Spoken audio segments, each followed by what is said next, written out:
sangat ridho ketika seorang hamba itu makan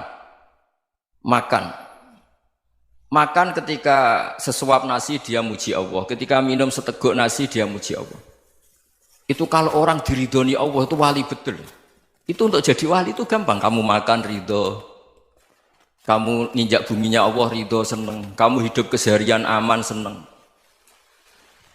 Nah ini supaya sampean kita semua ngaji betapa panduan Rasulullah untuk menggapai ridho Allah itu banyak yang keseharian sekali. Saking kesehariannya banyak dalam hadis dan itu sahih. Nabi menyebut hal-hal yang keseharian. Hatta ma tas'alu fi fimra'atika, kamu punya uang kemudian istri kamu bisa makan itu ibadah. Bahkan sebagian ibadah itu dicontohkan Nabi yang akhirnya diprotes sahabat. Yaitu wa fi buti ahadikum sedekah, kamu menggauli istri kamu itu ya sedekah. Sampai sahabat bilang yang benar ya Rasulullah. Ayati ahaduna syahwatahu wa huwa lahu ajrun. Masa urusan biologis, urusan syahwat kemudian dia dapat pahala. Nabi menjawab, alaysa law wada'aha fi haramin akana alaihi wisrun. Bagaimana kalau dia meletakkan ke yang tidak benar itu kan dosa. Nah, hal-hal seperti ini yang saya ingin teman-teman semua. Saya juga agak ingin ngaji demi Anda juga agak ingin. Itu dosa sekali ngaji kok pesanan kelompok tertentu itu enggak boleh. Islam itu untuk semua. Jadi ya cuma karena di depan saya jenengan ya seakan-akan jenengan korbannya. Itu ada ilmunya dalam usul fikih itu. Jadi orang itu harus ngaji usul fikih. Nama yang disebut, mungkin Mas Sufyan masih ingat zaman ngaji usul fikih. Nama yang disebut itu tidak jaminan sebagai prioritas perintah. Jadi misalnya gini, kebetulan yang di depan Nabi itu Abu Dzar. Nabi ya bilang, ya Abu Dzarin ini uhibbuka misalnya, atau ya Mu'ad ini uhibbuka, atau ya Abu Hurairah ini uhibbuka misalnya. Banyaklah riwayat yang Nabi nyebut ya Abu Dzarin, ya Mu'ad, ya Abu Hurairah. Kemudian misalnya Nabi meneruskan khitab, ini uhibbuka, saya mencintai kamu, fakul dubur sholatin, atau sebagian riwayat disebut fala tada'anna dubura kulli sholatin, Allahumma inni ala dzikrika wa syukrika wa husni ibadatik. Saya mencintai kamu, siapa saja, Mu'ad bisa, Abu Dzar bisa siapa. Saya mencintai kamu, mohon kalau habis sholat kamu jangan lupa wiridan Allahumma inni ala dzikrika wa syukrika wa husni ibadatik. Ya Allah, tolong kami permudah supaya mudah ingat engkau. Anda tidak bisa mentang-mentang, wong nama saya Parmin, nama saya Purnomo, itu yang diperintahkan Mu'ad misalnya. Jadi yang disebut satu, tapi khitab itu untuk siapa saja.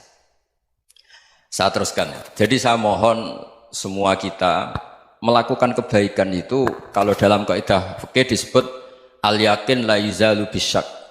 Banyak kebaikan yang kebenarannya itu 100%. Tidak punya efek samping ke pihak lain, ke kelompok lain, ke komunitas lain. Yaitu tadi misalnya Anda makan, dan itu murah sekali, hanya butuh satu piring. Setiap punyaan kamu muji Allah, setiap minum kamu muji Allah. Itu redaksinya Rasulullah SAW disebut, Allah sangat ridho ketika seorang hamba makan, kemudian dia memuji Allah. Atau minum, kemudian dia muji Allah. Logikanya gampang, negara seperti ini yang kamu harapkan bentuknya kayak apa, mertua, ipar, komunitas, tetangga, itu nyata terjadi itu kan belum pasti. Sementara yang mesti terjadi adalah kamu butuh makan, kalau tidak mati. Butuh minum, kalau tidak mati. Butuh bumi yang nyaman ditempati, kalau tidak kita juga mati. Sebab itu Allah kalau menyebut nikmatnya itu hal-hal yang keseharian. Alladzi at'amahum min ju'. Allah itu siapa? Allah itu yang menciptakan kamu bisa makan. Tidak berlebihan, Allah itu yang menciptakan kondisi sosial itu ideal. Zaman Nabi itu ya ada orang munafik. Orang-orang pilihan Allah itu juga diuji orang sekelilingnya yang macam-macam. Semua diuji sesuai konteks zaman dan waktu. Nah, tapi ada ibadah-ibadah yang selalu disarankan Nabi. Sampai Nabi itu pernah ditanya, ayul islami khairun ya Rasulullah, Islam terbaik itu gimana? Jawaban Nabi itu unik. It'amu to'am, Islam terbaik itu ya makan-makan, jangan santai-santai. Ketika Allah menyebut beberapa kebaikan, falak tahamal aqobah, wa ma adrokan apa? Mal aqobah. Terusannya apa? Fakku rokobah. Terusannya apa? Au it'amun fiyaumin di masubah. Ya itu acara makan-makan itu juga Islam. Kenapa? Ya bayangkan kalau tidak ada makanan, kita mati kan? Kondisi sosial tidak ideal itu Anda masih gak apa-apa, tapi kalau Anda tidak makan, Anda tidak minum, kamu punya istri cerewet masih bisa hidup, punya mertua cerewet masih bisa hidup. Tapi kalau tidak makan bisa mati. Berarti penting mana istri sama makan? Penting mana? Makan. Semoga istri Anda dengar, nanti kamu disuruh makan tapi pulang deh. Itu kalau dibahasakan makan masih memahami. Penting mana nasi satu piring dengan istri. Nggak ada nasi mati, nggak ada istri belum mati. Penting mana? Gak berani jawab kan? Nah, ternyata Anda ada garang kan di depan istri. Jadi saya mohonlah, mungkin Mas Sufyan Sauri tadi yang bisa bantulah. Teman-teman tuh ngaji yang keseharian saja. Karena kita nyari ridha Allah itu berdasar firman Allah. Dan firman Allah itu menyebut keseharian tuh riang, gampang. Yaitu tadi misalnya wa min ayatihi manamukum billaili wan nahar. Termasuk ayat-ayat Allah itu kamu tidur. Maka dulu itu ada guyonan, ada tokoh Mu'tazilah, kelompok dalam Islam yang berpikir manusia itu bisa menentukan ikhtiarnya sendiri. Karena saya bisa duduk, ingin berdiri, berdiri. Karena kelompok ini nggak terima kalau semua kehendak Allah, nanti bagaimana kalau semua kehendak Allah kok ada hisab ya, ada sanksi. Lucunya itu dia akhirnya, ini cerita ya, mencintai seorang perempuan, cantik sekali. Dan itu dia menjadi ahli sunnah itu oleh hal-hal yang sepele. Karena istrinya cantik, ya namanya suami istri itu hubungan intim. Terus ditanya, Mas, masih ingin lagi? Masih. Silahkan diulang lagi. Wah ya tidak bisa. Katanya manusia bisa menentukan yang diinginkan. Itu tobat itu. Itu nggak bisa ditobatkan Mas Sufyan Ats-Tsauri. Orang cantik yang mudah nobatkan orang itu orang cantik. Segampang itu.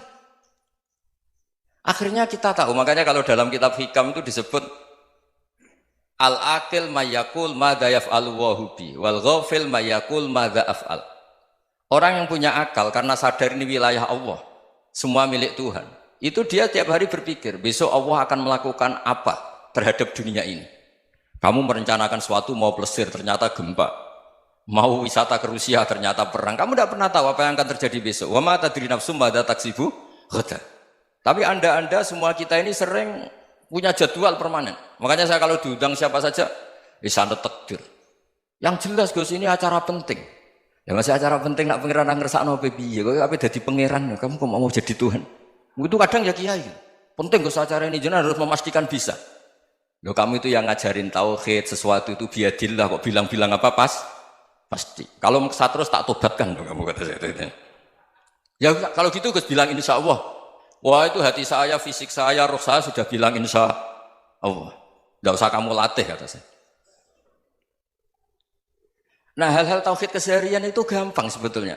Wal ghafil yaqulu madza af'al. Tapi orang yang lupa Allah dia setiap hari bilang besok apa? Kita bisa melakukan apa? Seakan-akan dia itu aktor, dia penting, dia subjek permanen, dia. Padahal kita ini hanya objek kehendak Allah Subhanahu wa taala. Karena kita yakin sesuatu yang terjadi di alam raya ini kita tidak bisa apa-apa. Makanya saya sering ngaji, sering bilang saya, ketika Anda mensifati Allah, Dia yang menghidupkan. Sudah itu tanamkan sehingga ketika kita mati santai saja. Kenapa santai? Allah punya cara menghidupkan kita. Zaman kita hidup juga gak tahu caranya ngelola jantung, ngelola paru-paru. Kamu juga gak tahu ngelola oksigen yang tidak beracun, tidak ngandung polusi. Tahu-tahu hidup. Gak ingin tua ya tahu-tahu tua, gak ingin mati tahu-tahu mati. Selama ini kita hidup juga gak tahu apa sebetulnya. Hanya gaya tok, punya jadwal, punya planning. Kalau kamu bisa menentukan pilihan Anda, pasti Anda istrinya cantik, 4 neriman semua, kona'ah semua. Nyatanya enggak kan? Ada 1 jelek, cerewet. Wah itu kan, nyatanya enggak bisa apa-apa Anda kan? Dan kamu bawa mati lagi. Itu kan, istri Anda juga gitu, punya keinginan, punya suami yang ganteng, yang jabat, yang neriman, yang enggak poligami. Ya enggak kesampaian juga. Kalau kita ngitung tingkat kegagalan kita itu gagal terus. Ya kan? Nah, terus ingat Allah, madza yaf'alu wa bi. Orang yang punya akal selalu berpikir Allah itu menghendaki apa terhadap saya. Lalu sama-sama orang melihat orang yang serius, itu kata Anda itu pemikir berat, serius, senang punya tokoh yang merengut tuh, karena kamu anggap serius. Tapi sebagian orang menganggap orang yang serius itu wong merengut, wong masam, wong muka kok ditekuk. Jadi sama Itu hati ya muqallibal qulub tsabbit qalbi ala dini, karena kita enggak tahu cara berpikir kita tentang orang lain, tentang sekeliling kita. Misalnya kita orang baik yang jenis ngurmat fakir miskin. Ada orang bangun masjid mewah itu janggal. Apa artinya masjid mewah kalau banyak orang kelaparan? Tapi kalau yang jenis pendidikan, apa artinya masjid mewah kalau tidak bisa ngaji? Nanti yang jenis infrastruktur, apa artinya ini kalau semuanya punya sudut pandang yang berbeda-beda. Dan Islam mengapresiasi semua kebaikan. Tapi katakan semua kebaikan itu adalah kehendak Allah Subhanahu wa taala. Karena apapun baik Anda itu pakai fasilitas yang diberikan oleh Allah Subhanahu wa taala. Sehingga ini yang disebut qulillah tsumadarhum fi khawdihim yal'abun. Ya kembali tadi ke tema-tema bahwa keseharian Anda ini sudah Islami. Saat Anda tidak bisa melakukan apa saja. Saya sering ada jenazah, biasanya kalau tetangga meninggal saya sering disuruh ngelepas. Saya bilang orang ini baik karena sering ngelamun di rumah, sering nganggur di rumah. Ditanya sama anaknya, kenapa Gus nganggur baik? Ya kalau dia nganggur artinya juga agak berbuat sesuatu yang maksiat kan? Ya kan? Orang nganggur di rumahnya ya tidak bunuh orang, tidak maling, tidak korupsi, ya namanya nganggur di rumah. Lah cuma istri cara pandang nganggur gak menghasilkan uang itu. Tapi juga gak menghasilkan kriminal kan? Jadi sebenarnya Islam itu cara, makanya kalau sampai ngaji usul fikih itu ada kitab usul fikih namanya Lubul Usul, itu terkenal sekali di pesantren itu. Itu kalau ngapresiasi keseharian itu luar biasa. Izma min mubahin illa wa yatahaqqaqu bihi tarku haramimma. Karena keseharian yang mubah saat Anda lakukan itu ada kehebatan yang luar biasa, yaitu meninggalkan haram. Makanya dulu banyak orang-orang alim ketemu temannya itu guyon sampai semalaman. Itu biasanya yang semangat Islam itu kiai kok tidak tahajud, kiai kok tidak witir. Orang yang sedang mapan uangnya banyak, malam itu tidak kelayaban itu sudah luar biasa. Melawan nafsu supaya tidak maksiat itu sudah luar biasa. Supaya lupa guyon sama temannya semalaman sampai subuh. Gejlok-gejlokan ngenang zaman miskin, zaman kuliah nggak jelas, zaman apa. Melihatnya jangan takut tahajud. Seperti ini meninggalkan tahajud, tapi meninggalkannya ini talqul muharramat. Jadi kayak apa hebatnya? Sehingga Imam Ghazali punya riwayat yang agak unik. Hatta takuna ibadatu akhiri hadil ummah iku an-naum. Sehingga suatu saat ibadah terbaik umat ini itu tidur. Itu kan riwayat kontroversi. Ketika Imam Ghazali tanya, kenapa iya? Kenapa kamu mulai keluar dari rumah itu sudah banyak maksiat? Melihat perempuan yang enggak mahram, melihat fenomena. Tapi kalau kamu tidur itu enggak melihat apa-apa. Tapi juga kamu jangan nganggap tidur itu ibadah betul. Saatnya melakukan fardhu ain malah masih tidur. Tapi itu sudut pandang yang menjadikan kita Islam itu gampang. Jadi saat Anda tidak bisa aktivitas apa-apa, misalnya ada beberapa orang yang lumpuh. Lumpuh itu memang nggak bisa Jumatan, nggak bisa ibadah, tapi dia juga nggak bisa maksiat. Tidur itu memang Anda saat itu tidak bisa tahajud, tidak bisa witir, tapi saat itu ada zina, ada maling, tidak gosipkan orang, tidak bully orang, tidak menanamkan kebencian, tidak hasud. Sehingga tidur menurut Allah Ta'ala wa min ayatihi manamukum billaili apa?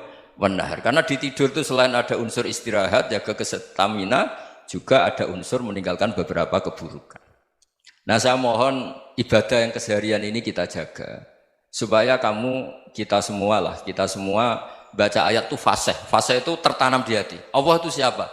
Alladzi at'amahum min ju'i wa amanahum min khauf. Dan Allah kalau cerita di Quran itu anna sababnal ma'a sabba thumma syaqaqnal ardha wa syaqqa fa ambatna fiha habba wa inaba wa qadba wa zaituna wa nakhla wa hadaika hulba. Kamu tahu saya ini siapa kata Allah? Saya ini adalah Tuhan yang menurunkan air, kemudian ada tanaman banyak. Habba wa inaba wa qadba, ada zaitun, ada tin, kalau orang Jawa mungkin ada tela, ada padi, ada mangga, ada pisang. Sudah. Wa inaba wa zaituna wa nakhla wa hadaika hulba. Ada perkebunan yang lebat.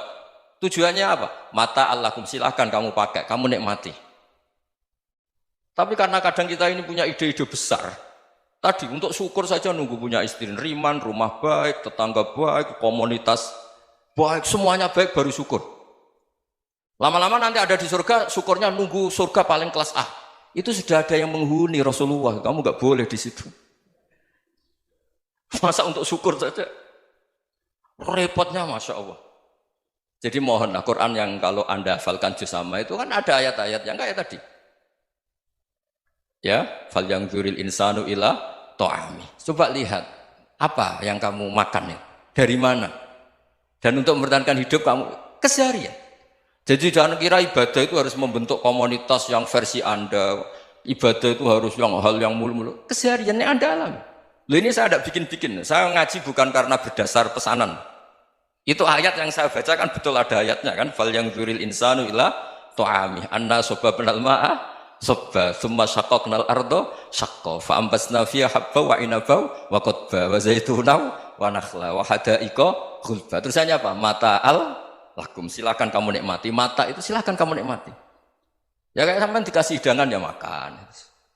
Ya sudah makan, habis makan ya minum, habis itu ngantuk ya tidur. Ya sudah normal-normal saja. Kayak apa indahnya Islam?